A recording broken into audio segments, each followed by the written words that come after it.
మన VVIT university absolute discipline, absolute education. ఏ బిడ్డకైనా ఒక చిన్నపాటి నొప్పి వచ్చినా, గాయం తగిలినా విలవిల్లాడిపోతుంది తల్లి మనసు. అలాంటిది 2 నెలల వయసున్న బాబుకి ఇంత భయంకరమైన SMA టైప్ 1 వ్యాధి ఉంది, కోట్ల రూపాయలు ఖర్చు అవుతుందంటే ఆ తల్లి మనసు ఒక్కసారిగా విరిగిపోయింది. ఎట్లా? మామూలుగా పిల్లలకి ఫీవర్ వస్తేనే అమ్మలు అన్నం తినకుండా నిద్రపోకుండా చూసుకుంటారు.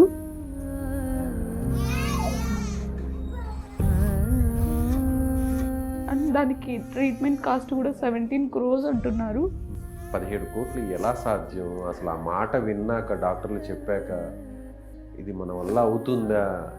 ఒక చిన్న హోప్తో లైక్ గవర్నమెంట్ అండ్ మన సోషల్ క్రౌడ్ ఫండింగ్ నుంచి సపోర్ట్ చేస్తారు అన్న హోప్తో ఈ క్రౌడ్ ఫండింగ్ స్టార్ట్ చేశాము. ఇలాంటి సిచ్యువేషన్ వస్తుందని అస్సలు అనుకోలేదు. ప్లీజ్ చేతనైనంత సాయం చేయండి. ప్రతి ఒక్కరికి నేను వేడుకుంటున్నది ఏంటంటే మీకు తోచినంత సహాయం చేయండి. ప్రతి ఒక్కరు చిన్న సహాయం అయినా సరే అది పెద్ద సహాయం అవుతుంది. అలాగే CM Chandrababu Naidu garu sir, deputy CM Pawan Kalyan garu, మంత్రివర్యులైన లోకేష్ గారు ముందుకు వచ్చి సహాయం చేస్తారని ఆశిస్తున్నాము. మాట్లాడలేకపోతున్నారు వాళ్ళు, కానీ ఇప్పుడు చూసే వీడియో మీ వంతుగా ₹1 అయినా సరే సాయం చేస్తే ఆ బిడ్డను బతికించిన వాళ్ళు అవుతారు. ఆ చిన్న బాబుకు ఒక మంచి బంగారు భవిష్యత్తుని ఇచ్చిన వాళ్ళు అవుతారు. ఒక్క సెకండ్ ఆగి స్క్రీన్ మీద కనిపిస్తున్న ఆ QR కోడ్కి ఎంతో కొంత సాయం చేయండి, మీకు తోచినంత సాయం చేయండి. నమస్తే, నేను విజయ్. కొన్ని అరుదైన వ్యాధులు ఒక్కొక్కసారి ఆ పిల్లల్ని కన్నా తల్లిదండ్రుల్ని జీవితాంతం క్షోభపడే విధంగా బాధ పెడుతుంటాయి. సో ఇలా అరుదైన వ్యాధుల్లో ఒకటి SMA టైప్ 1. అనంతపురం జిల్లాకు సంబంధించినటువంటి 2 తల్లిదండ్రులు 2 నెలల బాబుతో హైదరాబాద్లో ఉన్న సుమన్ టీవీకి వచ్చారు. సాయం చేసే పెద్దలు ముందుకొస్తే మళ్ళీ మా బాబు బతుకుతాడు, ఆరోగ్యంగా మారుతాడు అనేటువంటి ఒక ఆశతో వీళ్ళు ఇక్కడికి వచ్చారు. వాళ్ళతో మాట్లాడదాం. ఆ బాబుకి ఈ సమస్యని ఎలా గుర్తించారు, వాళ్ళు ఏ విధంగా ఆ బాబుని బతికించుకోవాలనుకుంటున్నారో వాళ్ళతో మాట్లాడే ప్రయత్నం చేద్దాం. నమస్తే అండి. ఏంటి బాబుకి ప్రాబ్లం ఉందని ఎలా ఐడెంటిఫై చేశారు? బాబుకు పుట్టినప్పుడు అందరి పిల్లలాగే కాళ్ళు చేతులు బాగా ఏడవడము, పాలు తాగడం అన్నీ చేసేవాడు. రాను రాను అంటే నెల వరకు బాగానే అబ్జర్వ్ చేసాము. తర్వాత కొద్దిగా స్లో డౌన్ అయ్యాడు. సో ఇనీషియల్గా మేము వ్యాక్సిన్ వేయించడం వల్ల కాళ్ళు కొట్టట్లేదు అన్నట్లు చూసాము. బట్ అప్పటికి కూడా ఇంకా కాళ్ళు పైకి ఎత్తకుండా ఆడుకోకుండా ఉన్నాడు. సో అందుకోసం మేము ఇనీషియల్గా తాడపత్రిలో పీడియాట్రిషియన్ దగ్గరికి వెళ్ళాము. వెళ్తే మజిల్స్ చాలా వీక్గా ఉన్నాయి, ఒకసారి న్యూరాలజిస్ట్ దగ్గర కలవమని చెప్పేసి అన్నారు. సో అలా మేము హైదరాబాద్లో బంజారా హిల్స్ రోడ్ నెంబర్ 2లో ఉన్న రెయిన్బో హాస్పిటల్లో రమేష్ కోనంకి సార్ గురించి వినేసి అక్కడికి వచ్చాము. అక్కడికి వస్తే సార్ బ్లడ్ టెస్ట్ అవన్నీ చేసి SMA టైప్ 1 అనేసి చెప్పారు. చాలా అరుదైన వ్యాధి ఇది. ఎవరో కోట్లలో ఒకరికో ఇద్దరికో వస్తుంటుంది ఇలాంటి వ్యాధి. అందులో ఈ వ్యాధి నయం చేయాలంటే, క్యూర్ అవ్వాలంటే అందుకు వాడాల్సినటువంటి లైఫ్ టైం ఇంజెక్షన్ కొన్ని కోట్ల రూపాయలు వ్యవధి, అంతేనా? కోట్ల రూపాయలు ఖర్చు అవుతుంది. టైం కూడా ఒకవేళ ఆ ఇంజెక్షన్ తెప్పించాలని కూడా కొంత టైం పడుతుంది. 2 నెలల బాబుతో ఎంతో సంతోషంగా గడపాల్సిన మీరు ఇలా బాబును బతికించడం కోసం ప్రపంచంలోనే అరుదైన వ్యాధి మీ బిడ్డకే వచ్చిందని తెలిసాక అసలు తట్టుకోగలిగారా? బాబు పుట్టినప్పుడు చాలా యాక్టివ్గా ఉన్నాడు. సడన్గా 2 months తర్వాత స్లో అయ్యాడు. ఎందుకని జనరల్ చెకప్కి వెళ్తే సార్ ఇలా SMA టైప్ 1 అన్నారు. అండ్ దానికి ట్రీట్మెంట్ కాస్ట్ కూడా 17 crores అంటున్నారు. ఒక మిడిల్ క్లాస్ ఫ్యామిలీ నుంచి 17 crores అనేది చాలా పెద్ద అమౌంట్. 17 కోట్లు ఎలా సాధ్యం? అసలు ఆ మాట విన్నాక, డాక్టర్లు చెప్పాక ఇది మన వల్ల అవుతుందా? ఒక చిన్న హోప్తో లైక్ గవర్నమెంట్ అండ్ మన సోషల్ క్రౌడ్ ఫండింగ్ నుంచి సపోర్ట్ చేస్తారు అన్న హోప్తో ఈ క్రౌడ్ ఫండింగ్ స్టార్ట్ చేశాము.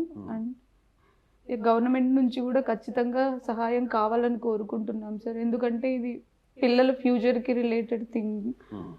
మీరు మీరు ఏం చేస్తుంటారమ్మా? మీ వారు కానీ మీరు కానీ ప్రైవేట్ జాబా గవర్నమెంట్? Private jobs. సో మీకు ఏమైనా ప్రాపర్టీస్ కానీ ఆస్తులు? బట్ అంతా అమ్మినా మాకు అస్సలు ఆ అమౌంట్ తలుచుకుంటేనే భయం వేస్తుంది. ఎందుకంటే ఇంతవరకు ఏదో కోటి అనేది 2 కోట్లు అన్నా వినింటాం, కానీ 17 కోట్లు 16 కోట్లు అనేది ఎప్పుడు కూడా ఆ ఊహనికి అందని అమౌంట్ అది. సో అందుకోసం మాకు ఏం తోచలేదు. ఫస్ట్ 1 వీక్ లిటరలీ మేము ఇద్దరము కూడా డిప్రెషన్లోకి వెళ్ళిపోయాం. సో తర్వాత అనిపించింది లైక్ వేరే వాళ్ళందరినీ ఇలా వీడియోస్ అన్నీ చూసి వాళ్ళు పాపం ఎంత కష్టపడుతున్నారు, వాళ్ళ పిల్లల్ని కాపాడుకోవచ్చు, మనం ఎంప్లాయీస్ అయ్యింది కూడా మనము కాపాడుకోలేమా, ఎందుకు మనం అంత డిప్రెషన్లోకి వెళ్ళాలి అనేసి మళ్ళీ ఇట్లా క్రౌడ్ ఫండింగ్ లాంటిది స్టార్ట్ చేసాము. అలాగే పొలిటీషియన్స్ నుంచి కూడా గవర్నమెంట్ నుంచి సపోర్ట్ కోసం కూడా ట్రై చేస్తున్నాం సార్. ఆ 2 నెలల వయసున్న బాబుకి తల్లి ఒళ్ళో పడుకొని ఎంత చక్కగా నిద్రపోతున్నాడు. కానీ ఆ బాబుకి తెలియదు తనకి ఇలాంటి భయంకరమైన వ్యాధి ఉందని. ఆ వ్యాధి న్యాయం కావాలంటే అందుకు అవసరమైనటువంటి ఖర్చు తమ స్థాయికి, అంటే తమ తల్లిదండ్రుల స్థాయికి ఏమాత్రం కూడా సరితూగదని, కోట్ల రూపాయలు రావాలి అంటే 17 కోట్లు కలెక్ట్ అవ్వాలంటే లక్షల మంది ముందుకు రావాలని ఆ బిడ్డకు తెలియదు. కానీ చూస్తే ఆ బిడ్డను చూస్తే ఆ తల్లిదండ్రులు ఇద్దరు కూడా ఆ బాబును బతికించుకోవడం కోసం ఎంత కష్టపడుతున్నారంటే, తమ స్థాయి కాకపోయినా కూడా ఎలా అయినా సరే నలుగురు ముందుకు వస్తారు. పునర్విక విషయంలో ఇలా లక్షల మంది ముందుకొచ్చి తమ వంతు సాయం చేయడంతో పునర్విక బతుకుతుంది, బతికింది. ఆ అవసరమైన 17 కోట్ల రూపాయలైన ఇంజెక్షన్ను కూడా అమెరికా నుంచి ఇక్కడ తీసుకొని వచ్చి అది సాధ్యం చేశారు. అసాధ్యాన్ని కూడా సుసాధ్యం చేశారు. కాబట్టి మాకు కూడా న్యాయం జరుగుతుంది, మాకు కూడా 10 మంది ముందుకొచ్చి సాయం చేస్తారు అనేటువంటి ఒక ఆశతో పోరాటం చేస్తున్నారు ఆ తల్లిదండ్రులు. సో మీకు ఆ నమ్మకం ఉందా? ఖచ్చితంగా ఉంది సార్. ఎందుకంటే పునర్విక కేసులో కూడా ఇనీషియల్గా అందరూ కూడా సోషల్ మీడియా ఇన్ఫ్లుయెన్సర్స్ ఇలా అందరూ సపోర్ట్ చేశారు. తర్వాత లాస్ట్లో గవర్నమెంట్ వచ్చేసి అరౌండ్ 7 CR ఇచ్చేసి ఇంజెక్షన్ ప్రొక్యూర్ కోసం చేశారు. నారా లోకేష్ గారు కూడా ఇంజెక్షన్ ఇచ్చేటప్పుడు హైదరాబాద్కి వచ్చేసి హాస్పిటల్లో దగ్గర నుండి ఇంజెక్షన్ వేయించారు. సో అలా గవర్నమెంట్ సపోర్ట్ చేస్తుందనేసి ఆశిస్తున్నాం. అంటే ఇంజెక్షన్ వేసిన తర్వాత పూర్తిగా నయం అవుతుందా? ఇప్పుడు బాబుకి జస్ట్ 2.5 months 2 months కదా, సో వేస్తే రికవర్ అయ్యే ఛాన్సెస్ చాలా ఉన్నాయని. బట్ ఏంటంటే ఎంత లేట్గా ఇస్తే గినా అంత రికవరీ అయ్యే ఛాన్సెస్ చాలా తక్కువ వస్తాయి. అందుకోసమే ఎంత తొందరగా వీలైతే అంత తొందరగా వేయించుకోవడానికి ట్రై చేయమన్నట్లు సార్ చెప్పారు, డాక్టర్ గారు చెప్పారు. చక్కగా ఉన్నారు చూడ్డానికి ఇద్దరు కపుల్స్, కానీ ఒక మంచి బాబు, చదువుకున్నారు, ప్రైవేట్ కంపెనీస్లో జాబ్ చేస్తున్నారు. అప్పటి వరకు ప్రశాంతంగా హ్యాపీగా సాగిపోతున్న లైఫ్ ఒక్కసారిగా దేవుడు ఇటు తలకిందులు చేసేసారని ఊహించుకుంటేనే భయంకరంగా ఉంది కదా. ఇది జస్ట్ 2 daysలో మొత్తము తలకిందులు అయిపోయింది. మేము జస్ట్ చూపించుకోవడానికి అన్నట్లు June 8 ఇక్కడికి వచ్చాము. June 8 వచ్చిన తర్వాత చెక్ చేసి సస్పెక్టెడ్ అన్నట్లు చెప్పారు. June 12th 13th అప్పటికి SMA type 1 అని చెప్పేశారు. లిటరలీ ఆ 3 or 4 daysలో మొత్తము జస్ట్ చూపించుకోవడానికి అనేసి వచ్చి ఒక లైఫ్ థ్రెటనింగ్ డిసీజ్ అని వినేసరికి అసలు చెప్పుకోలేకపోతే అంత. సో ఈ కష్టం పగవాడికి కూడా రాకూడదు, ఇలాంటి కష్టాలు అసలు రాకూడదని అనుకుంటున్నాం సార్. గవర్నమెంట్ తలుచుకుంటే దే కెన్ డూ ఎనీథింగ్ కదా, so they have the power. So ఏమని చెప్పాలనుకుంటున్నారు ఈ వీడియో చూసే వాళ్ళందరికీ? ఏమని చెప్పాలనుకుంటున్నారు? ప్రతి ఒక్కరికి నేను వేడుకుంటున్నది ఏంటంటే మీకు తోచినంత సహాయం చేయండి.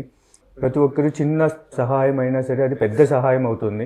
అలాగే CM Chandrababu Naidu garu sir, deputy CM Pawan Kalyan garu, మంత్రివర్యులైన లోకేష్ గారు ముందుకు వచ్చి సహాయం చేస్తారని ఆశిస్తున్నాము. మామూలుగా పిల్లలకి ఫీవర్ వస్తేనే అమ్మలు అన్నం తినకుండా నిద్రపోకుండా చూసుకుంటారు. ఇలాంటి సిచ్యువేషన్ వస్తుందని అస్సలు అనుకోలేదు. ప్లీజ్ మీ అందరికీ చేతనైనంత సాయం చేయండి. ఏ బిడ్డకైనా ఒక చిన్నపాటి నొప్పి వచ్చినా, గాయం తగిలినా విలవిల్లాడిపోతుంది తల్లి మనసు. అలాంటిది 2 నెలల వయసున్న బాబుకి ఇంత భయంకరమైన SMA టైప్ 1 వ్యాధి ఉంది. సో ఆ వ్యాధికి అవసరమైన ఇంజెక్షన్ తెప్పించడానికి కోట్ల రూపాయలు ఖర్చు అవుతుందంటే ఆ తల్లి మనసు ఒక్కసారిగా విరిగిపోయింది. మాట్లాడలేకపోతున్నారు వాళ్ళు. సో సోషల్ మీడియా తలుచుకుంటే ఈ వీడియో చూస్తున్న వాళ్ళు ఎన్నో రీల్స్ చూస్తుంటారు, టైం పాస్ చేస్తుంటారు. కానీ ఇప్పుడు ఈ చూసే వీడియో మీ వంతుగా ఒక్క రూపాయి అయినా సరే సాయం చేస్తే ఆ బిడ్డను బతికించిన వాళ్ళు అవుతాం. ఆ చిన్న బాబుకు ఒక మంచి బంగారు భవిష్యత్తుని ఇచ్చిన వాళ్ళు అవుతాం. ఒక్క సెకండ్ ఆగి స్క్రీన్ మీద కనిపిస్తున్న ఆ QR కోడ్కి ఎంతో కొంత సాయం చేయండి. అలాగే #సేవ్ శ్యామ్ అనే పేరుతో ఆ ఫండ్ రైజింగ్ అనేది స్టార్ట్ అయింది. సో మీరు కూడా ఇదే హ్యాష్ట్యాగ్ని మెన్షన్ చేయండి, సేవ్ శ్యామ్ అని టైప్ చేయండి, మీకు తోచినంత సాయం చేయండి.